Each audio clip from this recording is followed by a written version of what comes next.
Druvy, la libellule, cherche un parapluie. Druvy vient tout juste d'apprendre à voler.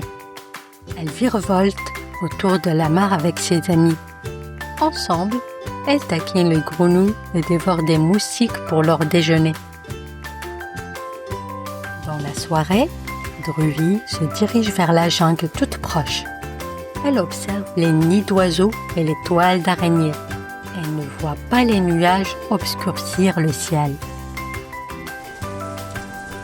Là, une goutte de pluie s'écrase sur la tête de Druvy. Druvy souhaite rentrer chez elle, mais elle ne veut pas que ses ailes soient mouillées. « J'ai besoin d'un parapluie, » se dit-elle. Elle vole jusqu'à un flamboyant, il ressemble à un énorme parapluie rouge. Mais ses feuilles sont trop petites. Elle ne protégerait même pas une fourmi, se lamente Druvy. Il me faut quelque chose de plus gros. Druvy aperçoit alors de grosses feuilles en forme d'étoile. Les feuilles de papayer feraient un merveilleux parapluie, se dit-elle. Oh non, elle laisse passer la pluie. Le vent souffle fort et Druvy n'a toujours pas déniché de parapluie. Elle se pose sur une plante dont les fines feuilles se replient aussitôt à son contact. « Oh, tu n'es pas sympa du tout, toi !» lance Druvy, la sensitive. Druvy est désespérée. La jungle regorge de feuilles, fines, épaisses, petites, grosses, mais aucune ne pourrait lui servir de parapluie. C'est alors que Druvy aperçoit un banyan. Il ne possède ni feuilles en forme d'étoile, ni feuilles épineuses, ni feuilles trop lourdes, ni feuilles trop petites. Druvy s'approche du banyan et se pose sous une de ses feuilles. Ça y est, elle a enfin trouvé son parapluie. Fin de l'histoire. Et voici quelques informations sur les libellules. Les libellules sont d'infatigables voyageuses.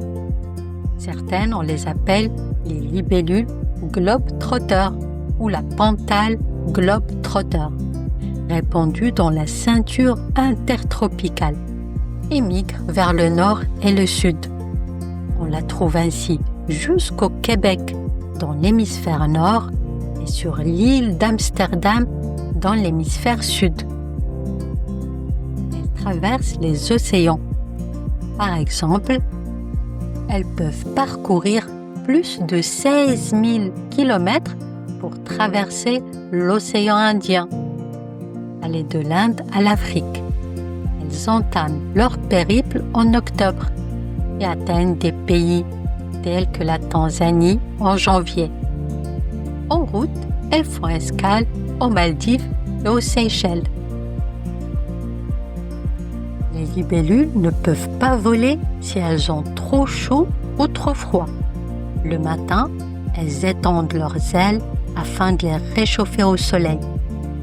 L'après-midi, certaines libellules s'opposent le corps, l'estomac pointant vers le soleil afin de conserver un peu de fraîcheur.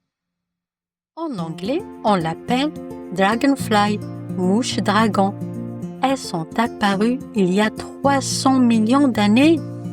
Elles ont connu les dinosaures, mais avec une forme 10 fois plus grande que celle actuelle. Elles présentent une variété de couleurs, allant du bleu et du vert au rouge et au brun. Voilà, tu as fait la connaissance de Druvy, la libellule, qui peut partir très très loin de sa terre natale.